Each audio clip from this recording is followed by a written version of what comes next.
Þegar ofnarnir hætta að virka, þá oft málið að taka hausinn af.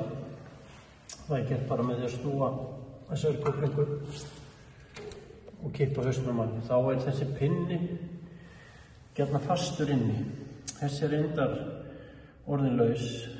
Sjáu hérna litla svarta punktinn. Þar hefur titturinn verið fastur og þá þeir ekki að gefa. Þetta gerist oft á haustin þegar fólk vil fara að hita ofnar aftur og þá þessi pinni fastur.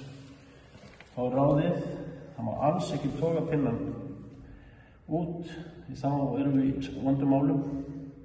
En það að láta hamar dukka svona á þangað til pinnin smellur út.